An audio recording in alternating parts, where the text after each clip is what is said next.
요즘 여기 남가주 지역의 몇몇 영어권 EM 교회들이 담임 목사를 청빙하고 있는 중이라는 소식을 전해 들었습니다. 그동안 목회를 참 잘하셨던 분들이 갑자기 개인적인 사정으로 교회를 사임하게 되시면서 교회가 급히 청빙위원회를 구성하고 후임 목회자를 열심히 찾고 있는데요. 그 교회들의 자세한 상황을 제가 자세히 다 알 수는 없습니다만, 그러나 다들 얼마나 고민이 많을지, 온 성도들이 함께 기도하는 가운데 얼마나 신중하게 그 청빙 과정을 진행하고 있을는지 충분히 짐작할 수가 있습니다. 저도 예전에 섬기던 교회에서 청년부 목사님을 청빙할 때 몇 달 동안 일종의 청빙위원으로 처음부터 끝까지 청빙 과정에 참여한 적이 있었는데요. 수십 명의 목사님들이 제출한 이력서와 자기소개서와 신앙 간증문과 목회 비전과 같은 서류들을 이메일로 받아 제가 제일 먼저 읽어보고 꼼꼼히 살펴보았습니다. 그 서류들이 얼마나 참 하나같이 대단하고 화려했는지, 인상적이었는지, 한편으로는 정말 다들 훌륭하시다, 어느 분을 청빙에 모셔와도 사역을 잘 감당하시겠다라는 생각에 마음이 굉장히 든든하고 또 하나님께 감사했습니다만, 그러나 또 한편으로는 목사님들의 이력서가 일반 회사에 취직하기 위해 쓴 회사원들의 이력서와 뭐가 다른가, 도대체 뭐가 다른가라는 생각에 상당히 씁쓸하고 또 서글픈 마음이 들기도 했습니다. 내가 잘하는 게 꽤 많습니다. 그동안 이런저런 사역들을 많이 해봤고 훈련도 여러 가지 다양하게 많이 받아봤습니다. 공부도 내가 많이 해서 학위를 몇 개나 가지고 있고, 또 성격도 좋고 인간관계도 아주 원만합니다. 무엇보다도 설교를 아주 잘합니다. 시켜만 주십시오. 그런 식으로 자기 자신을 하나라도 더 좋게 포장해서 알리고 홍보해야 그나마 1차 서류 심사를 무사히 통과해서 이제 최종 후보자로 올라갈 수가 있으니까 청빙될 가능성이 그만큼 확률이 더 높아지기 때문에 정말 최선을 다해서 자기를 알리려 하는 그런 모습이 이 서류상에 막 보이는 것 같아요. 그렇게 쓰지는 않았지만 그 마음이 그냥 절절히 느껴지는 것 같았습니다. 근데 그렇게 또 한편으로 생각해 보면은 그런 식의 이력서를 쓰지 않고, 나는 이것도 못하고 저것도 못합니다, 내가 예전에 사역했던 교회에서 내가 목회를 완전히 망쳐버렸습니다, 나는 몸의 건강도 그렇고 정신적으로도 그렇게 건강한 사람이 못 됩니다, 나는 심지어 감옥에도 다녀온 전적이 있는 사람입니다, 그런 이력서를 쓴다면은 어느 교회가 그런 목사님을 청빙하려고 할까, 그런 생각을 해보게 됩니다. 그렇죠. 그런 이력서라면은 아마 위로 올라가지도 못하고 그냥 금세 휴지통에 버려지고 말 것입니다. 너무 극단적인 예인지는 모르겠습니다만, 어쩌면 고린도 교회의 지금 상황이 마치 그와 같지 않은가, 그런 생각을 한번 해봅니다. 오늘 본문 말씀이 그런 이력서들을 자랑을 하고 있는 듯한 느낌이 듭니다. 사도 바울이 고린도 교회를 떠난 이후 언제부터인가 교회 안에 들어온 거짓 사도들에게 고린도 교회 성도들은 굉장히 열광했습니다. 그들이 손에 쥐고 있는 그들의 그 이력서와 추천서는 굉장히 화려했습니다. 무엇보다도 그들은 사도 바울보다 설교를 잘했던 것 같아요. 또 모르긴 몰라도 아마 외모도 사도 바울보다 훨씬 더 잘생기고 멋졌을 것 같다는 생각을 해봅니다. 그들은 자기들이 이것저것 잘하는 게 많다고, 자기들이야말로 진짜 그리스도의 사도요, 의의 일꾼이라고 스스로를 높이고 칭찬하며 자랑하는 사람들이었습니다. 사도 바울을 비웃고 무시하며 일찍이 사도 바울이 전했던 참된 복음을 비방하는 사람들이었습니다. 그런 소식을 멀리서 전해 들은 사도 바울은 너무나도 속상하고 가슴이 아팠습니다. 자기가 개인적으로 무시당해서가 아니라 정결한 처녀로 마지막 날 주님 앞에 서야 할 고린도 교회가 그 거짓 사도들이 전하는 다른 예수, 다른 영, 다른 복음에 미혹되어 그 마음이 신랑 되신 그리스도를 향하는 진실함과 깨끗함에서 떠나 영적으로 간음을 행하고 있었기 때문입니다. 사도 바울은 그 거짓 사도들의 인간적인 자기 자랑과 어리석은 셀프 칭찬을 당연히 싫어하고 역겨워했지만, 그러나 고린도 교회 성도들이 그 거짓 사도들을 좋아하고 용납하는 것을 보고는 자기의 전략을 좀 바꾸어 이런 식으로 말합니다. 자기를 자랑하는 그 어리석은 자들을 너희가 그렇게 좋아하고 오랫동안 용납하고 있으니 나도 한번 그들처럼 그렇게 자랑 한번 해봐야겠다라는 식으로 16절부터 16절까지 말씀을 합니다. 내가 다시 말하노니 누구든지 나를 어리석은 자로 여기지 말라. 만일 그러하더라도 내가 조금 자랑할 수 있도록 어리석은 자로 받으라. 내가 말하는 것은 주를 따라 하는 말이 아니요 오직 어리석은 자와 같이 기탄 없이 자랑하노라. 여러 사람이 육신을 따라 자랑하니 나도 자랑하겠노라. 너희는 지혜로운 자로서 어리석은 자들을 기쁘게 용납하는구나.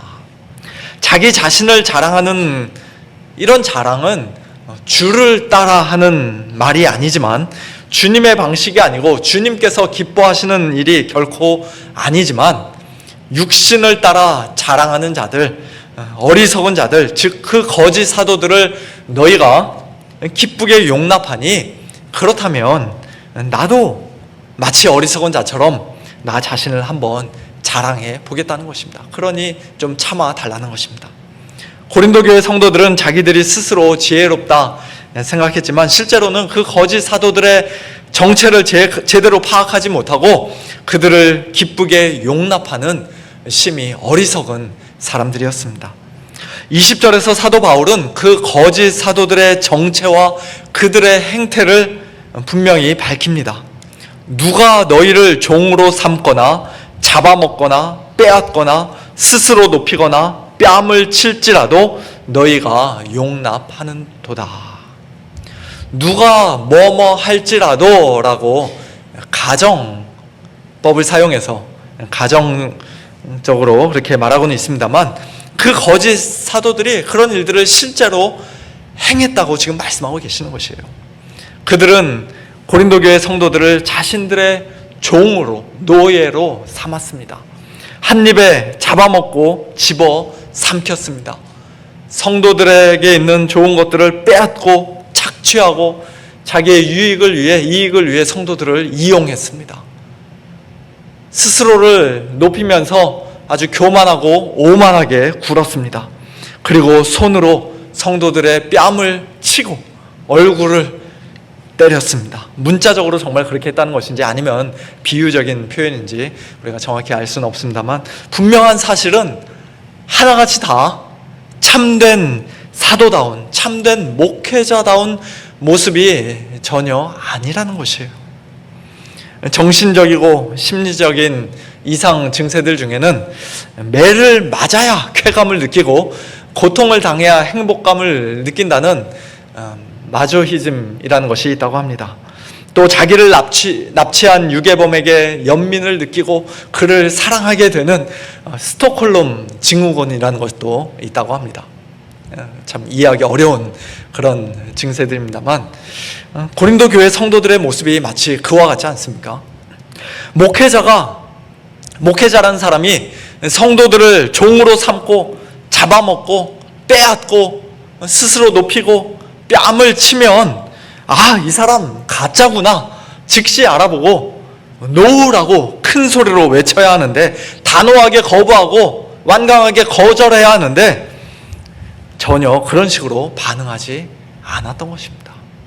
오히려 우리 목사님 카리스마가 있어, 리더십이 아주 탁월해, 설교 정말 재밌고 아주 박력 있어 라고 말하며 그렇게 권위적이고 탐욕스럽고 폭력적인 그 목회자를 마치 하나님처럼 떠받들고 맹목적으로 따르는, 그래서 자기 집과 소유를 다 팔아 갖다 바치고 심지어는 자기 몸도 기꺼이 내어주는 그런 말도 안 되는 일들이, 도저히 이해할 수 없는 일들이 무슨 공공연한 이단 단체들에서 뿐만 아니라 겉으로는 멀쩡하게 생긴 기존 교회들 안에서도 2000년 전에 뿐만 아니라 심지어는 오늘날에도 종종 일어나고 있는 것을 우리는 잘 알고 있습니다.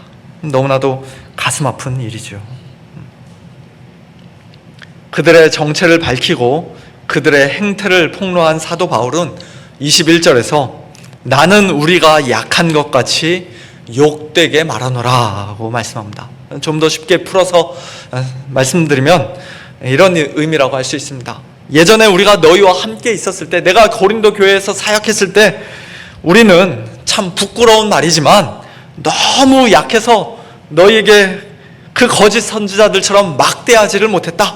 너희를 종으로 삼고 잡아먹고 빼앗고 교만하게 굴고 뺨을 때렸다면 너희가 우리도 기쁘게 용납해 줬을 텐데, 우리도 좋아해 줬을 텐데, 우리가 너무 약해서 그렇게 아주 강하게 하지 못했다. 미안하다 라는 식으로 약간 비꼬면서 냉소적으로 지금 말씀하고 있는 것입니다.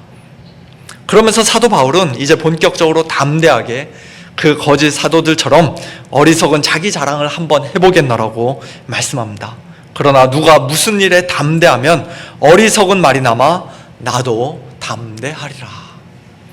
다음 구절인 22절부터 사도 바울이 이제 제일 먼저 본격적으로 자랑한 내용은 그의 혈통과 민족, 그리고 하나님 나라의 백성으로서의 정체성이었습니다. 그들이 히브리인이냐? 나도 그러하며. 그들이 이스라엘인이냐? 나도 그러하며. 그들이 아브라함의 후손이냐? 그런 것들을 자랑하느냐? 나도 그렇다고 말씀합니다. 빌립보서 3장에서도 사도 바울이 비슷한 자랑을 하는데요. 나는 8일 만에 할례를 받고 이스라엘 족속이요 베냐민 지파요 히브리인 중에 히브리인이요 율법으로는 바리새인이요 열심으로는 교회를 박해하고 율법의 의로는 흠이 없는 자라. 그렇게 자랑했습니다. 그러나 예수님을 믿고 난 후 사도 바울은 이런 모든 육체적이고 인간적인 자랑을, 이 세상에서는 자기를 유익하게 만들어줄 수 있는 그런 것들을 그리스도를 위하여 다 해로 여기고 모든 것을 잃어버리고 배설물로 여긴다고 고백합니다. 왜 그렇습니까? 그리스도를 아는 지식이 가장 고상하기 때문입니다. 그리스도를 얻고 그리스도 안에서 발견되기를 그가 원하기 때문입니다. 그러므로 자기의 혈통을 자랑하고 출신을 자랑하고 태생을 자랑하는 그런 무익하고 어리석은 자랑을 사도 바울은 지금 고린도 교회 성도들을 위해 정말 어쩔 수 없이 울며 겨자 먹기로 하고 있는 것이에요. 이어지는 23절에서 사도 바울은 단순히 그의 혈통과 민족을 넘어 자기가 그리스도의 일꾼이라는 사실을 자랑합니다. 그들이 그리스도의 일꾼이냐? 정신없는 말을 하거니와 나는 더욱 그러하도다. 사실 엄밀히 말하면 그 거짓 사도들은 그리스도의 일꾼이 아니죠. 사탄의 일꾼이요 속이는 일꾼입니다. 그러나 자기들을 그리스도의 일꾼이라 가장하고 있는 그들의 말이 맞다고 치자. 그러면 나는 그리스도의 일꾼이 아니냐? 나는 오히려 더욱더 그리스도의 일꾼이 맞지 않느냐라고 말씀하고 있는 것이에요. 자기 입으로 이런 말까지 직접 해야만 하는 지금 이 상황이 얼마나 속상하고 어처구니가 없는지 사도 바울은 자기가 정신없는 말을, 미친 말을 하고 있다고 말씀합니다. 그러면서 사도 바울은 이제 그 거짓 사도들처럼 육신을 따라 하는 자랑, 어리석은 자랑을 중단하고 그리스도의 참된 일꾼으로서의 자랑, 즉 자신의 약함을 자랑하는 진짜 자랑을 시작합니다. 23절 중간에서부터 27절까지 사도 바울은 그가 이방인의 사도로서 또 선교사로서 지난 몇 년 동안 헌신을 했는지, 총 몇 나라를 돌아다니며 선교 활동을 했는지, 지금까지 교회를 어디에 몇 개나 세웠고 또 몇 명이나 예수님을 믿게 만들었는지, 그런 외형적인 수치나 눈에 보이는 성공을 자랑하지 않고 오히려 거꾸로 자신의 고난과 연약함에 대해서 말씀하며 자랑합니다. 내가 수고를 넘치도록 하고 옥에 갇히기도 더 많이 하고 매도 수없이 많고 여러 번 죽을 뻔하였으니 유대인들에게 40에서 하나 감한매를 5번 맞았으며 3번 태장으로 맞고 1번 돌로 맞고 3번 파선하고 일주야를, 즉 하루 밤낮으로 꼬박 깊은 바다에서 지냈으며 여러 번 여행하면서 강의 위험과 강도의 위험과 동족의 위험과 이방인의 위험과 시내의 위험과 광야의 위험과 바다의 위험과 거짓 형제 중에 위험을 당하고, 지금 고린도 교회에 들어온 사람들도 일종의 거짓 형제들이죠. 또 수고하며 애쓰고 여러 번 자지 못하고 줄이며 목마르고 여러 번 굶고 춥고 헐벗었노라. 우리가 요즘 매일 성경 본문에 따라 주중 아침 말씀과 토요 새벽 기도 때 사도행전을 매일 묵상하고 있는데요. 사도행전에 기록되어 있는 바울의 고난은 지금 그가 여기서 언급한 것들 중 극히 일부분에 불과하다는 것을 우리는 알게 됩니다. 사도행전에서는 사도 바울이 탄 배가 풍랑에 파선하는 장면이 사도행전 27장에 딱 한 번만 기록되어 있는데, 그보다 한참 이전에 이 고린도 후서를 쓸 당시 이미 사도 바울은 3번이나 바다에서 파선했었다라고 그렇게 말씀합니다. 돌에 맞은 것은 사도행전에 기록된 것처럼 딱 한 번뿐이었지만 그 밖에 다른 고난들은, 사도 바울이 받은 고난들은 사도행전에 일일이 다 자세하게 기록되어 있지 않다는 것을 우리가 알 수 있습니다. 어쨌든 그가 자신의 고난에 대해서 이렇게까지 길게 말씀하시는 이유가 뭡니까? 우리 남자분들 중에는 옛날에 한국에서 군생활 하실 때 특수부대에서 훈련 받으신 것을 아주 자랑스럽게 생각하시며 자주 말씀하시는 분들 계시는데요. 그런 힘든 훈련들을 내가 중간에 포기하지 않고 낙오되지 않고 끝까지 다 받았다. 남들보다 무지무지하게 고생을 내가 많이 했지만 그러나 결국 성공적으로 잘 견뎌내고 마침내 다 극복했다. 그러니 나를 우습게 여기지 마라. 물론 마지막 말은 본인 입으로 민망해서 하지 않으십니다만 속으로는 다 그런 자랑스러운 마음들을 가지고 계실 것입니다. 아무나 갈 수 없는 그 특수부대 출신이라는 것이 얼마나 자랑스럽습니까? 사도 바울이 지금 그런 의미로 자신의 고난을 길게 말씀하고 계신 것일까요? 내가 이런 고난들을 다 견뎌냈을 정도로 나는 엄청나게 강인한 사람이다. 내가 겉으로는 온유해 보이고 겸손해 보이지만 그러나 실제로는 산전수전 다 겪은 사람이다. 그러니 당신들 나 무시하지 마십시오. 만일 그런 의미라면 사도 바울 역시도 약함을 빙자해서 결국에는 자기 자신의 강함을 자랑하고 용맹을 자랑하는 그런 어리석은 자랑, 육신을 자랑을 하는 것이라고 할 수 있을 것입니다. 하지만 사도 바울은 그런 의미로 말씀하신 것이 아니에요. 그는 자기가 받았던 수많은 고난과 자신의 인간적인 연약함과 여러 가지 부끄러운 일들을 숨기지 않고 있는 그대로 솔직하게 말한 것입니다. 그 당시 고린도 교회에 들어간 거짓 사도들은 아마도 오늘날의 소위 부와 번영의 복음을 전하는 사람들과 상당히 비슷했던 것 같습니다.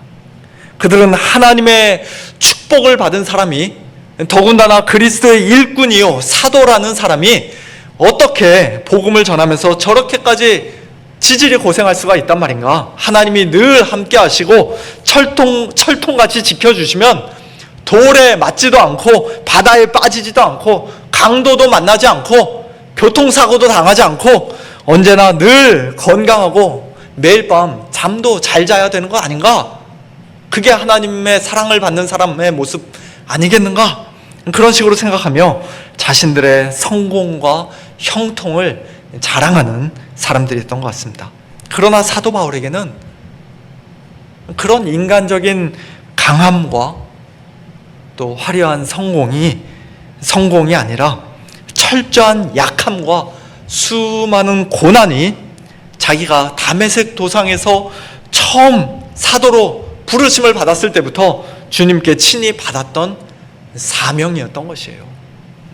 사도행전 9장에서 예수님은 다메섹 도상에서 사울을 만나신 후 경건한 아나니아를 눈먼 사울에게 보내시며 이렇게 말씀하셨습니다. 가라, 이 사람은 내 이름을 이방인과 임금들과 이스라엘 자손들에게 전하기 위하여 택한 나의 그릇이라. 그가 내 이름을 위하여 얼마나 고난을 받아야 할 것을 내가 그에게 보이리라. 한마디로 사도 바울은 처음부터 고난받기 위해 사도로 택함을 받은 사람이었습니다. 그리고 그것은 사실 오늘 우리 역시도 마찬가지죠. 우리도 고난받기 위해 성도로 부르심을 받았습니다. 비록 사도 바울이 받았던 그 엄청난 고난에는 우리가 감히 비교할 수 없지만, 그러나 사도행전 14장 22절 말씀과 같이 우리 역시도 하나님의 나라에 들어가려면 이 땅에서 크든 적든 많은 환난을 겪고 고난을 받아야만 합니다. 다른 말로 하면 우리 성도들은 이 땅에서 주님을 위해 받는 고난과 또 우리의 인간적인 약함과 실패를 조금도 부끄러워해서는 안 된다는 것이에요. 이상하게 생각해서도 안 됩니다. 너무나도 당연한 일입니다. 언제나 만사 형통해야 하고 항상 건강해야 하고 늘 성공해야 한다는 그런 거짓말에 우리는 속아서는 안 됩니다. 사도 바울이 받았던 고난은 단지 육체적이고 물리적인 고난만이 아니었다고 그는 계속해서 본문 28절, 오늘 본문 28절에서 말씀합니다. 이 외의 일은 고사하고, 방금 전까지 길게 나열했던 그 수많은 고난들보다 훨씬 더 힘들고 어려운 진짜 고난이 있다는 식으로 말씀하면서 이제 그의 마음의 고난, 심적인 압박, 그리고 하나님의 나라와 그 의를 먼저 구하는 건강한 염려가 자기에게 날마다 있노라고 말씀합니다. 이 외의 일은 고난하고 이 외의 일은 고사하고 아직도 날마다 내 속에 눌리는 일이 있으니 곧 모든 교회를 위하여 염려하는 것이라. 누가 약하면 내가 약하지 아니하며 누가 실족하게 되면 내가 애타지 아니하더냐. 거짓 사도들은 자신들의 이익과 사리사욕을 위해 성도들을 이용하고 착취하는데 온통 혈안이 되어 있었지만, 사도 바울은 주님의 몸된 교회를 위해 날마다 염려했습니다. 특별히 연약한 성도들의 신체적으로나 또 경제적으로나 심적으로나 연약한 성도들의 진정한 유익과 속사람의 강건함을 위해 사도 바울은 그들의 연약함에 함께 참여했습니다. 구체적으로 어떻게 그가 약해졌는지 우리가 알 수는 없습니다만 나도 연약했노라 말씀합니다. 또 실족하고 넘어진 성도들의 온전한 회개와 회복을 위해 그는 애타는 마음으로 안타까워했습니다. 그야말로 예수님의 마음을 품은 진짜 백이 사도 그리스도의 일꾼인 것이죠. 이런 목회자를 싫다고 마다할 교회가 과연 있겠습니까? 우리 성도님들, 제가 이런 목사가 되기를 다 원하지 않으십니까? 지금보다 더 우리 교회를 위해서 염려하고 더 우리 성도님들, 연약한 성도님들 돌아보고 더 애타하는 그런 목회자가 되면은 싫다고 그렇게 말씀하실 분 아무도 안 계실 것이에요. 그런데 고린도 교회는 놀랍게도 그런 사도 바울이 싫다고, 너무 연약하다고, 별 볼 일 없다고 내팽개치고 오히려 강하다는 그 거짓 사도들을 기쁘게 용납했던 것입니다. 사도 바울은 자기를 자랑하는 이런 미련하고 어리석은 대회에 어쩔 수 없이 부득이하게 참가하긴 했지만, 그러나 자기를 육신에 따라 자랑하는 거짓 사도들과는 달리 그는 오직 약한 것을 자랑하는 사람이었습니다. 그리고 그와 같은 자기의 말이 거짓이 아니라 모두 사실이라고 그는 하나님을 증인으로 삼아 일종의 맹세를 합니다. 30절과 31절, 내가 부득불 자랑할진대 내가 약한 것을 자랑하리라. 주 예수의 아버지 영원히 찬송할 하나님이 내가 거짓말 아니하는 것을 아시느니라. 그리고 이제 오늘 본문 마지막 32절과 33절에서 그는 옛날에 아레다 왕의 고관이 그를 잡으려고 다메섹 성을 지켰을 때 광주리를 타고 들창문으로 성벽을 내려가 그 손에서 벗어났던 한 사건을 언급합니다.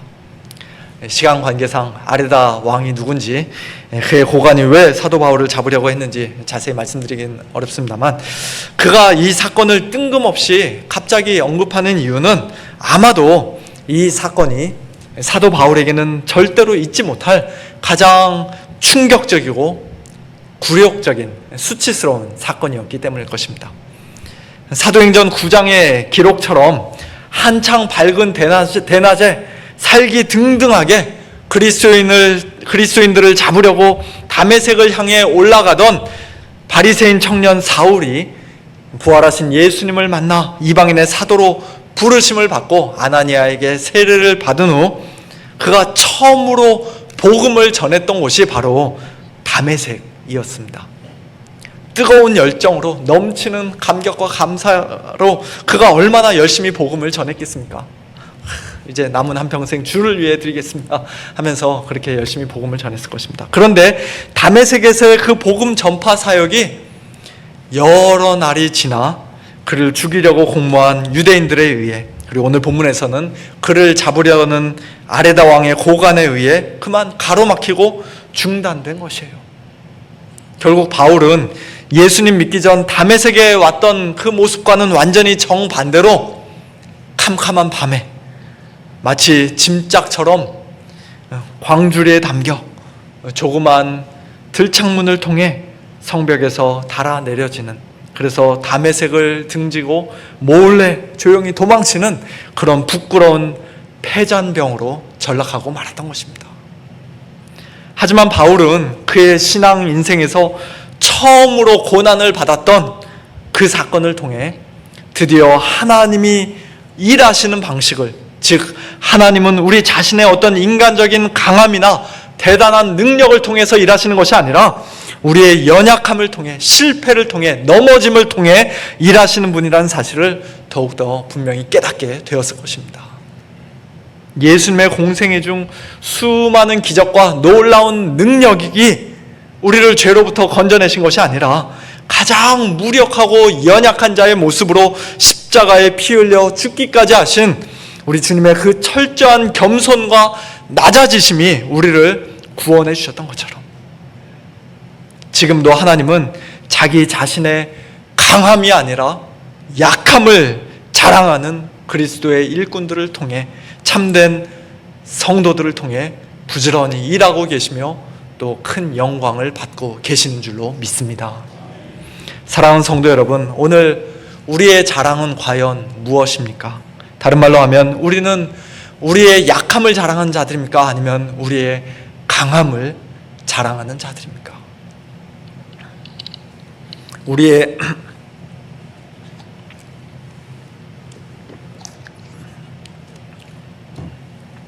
우리의 약함은 끊임없는 기도에도 불구하고 쉽게 낫지 않는, 그래서 우리로 하여금 하나님께 더욱더 전적으로 의지하게 만드는 어떤 육체적인 고통이나 큰 질병일 수도 있습니다. 우리의 약함은 회사의 수익을 늘리기 위해 부정한 거래를 하라는 그 압박 속에서도 내가 결단코 그렇게 하지 않겠노라는 어떤 도덕적인 신념 때문에, 무엇보다도 하나님 앞에서의 신앙의 양심 때문에 내가 그런 짓은 하지 않겠노라고 말한 그 일로 말미암아 직장에서 승진하지 못한 그 아픈 상처일 수도 있습니다.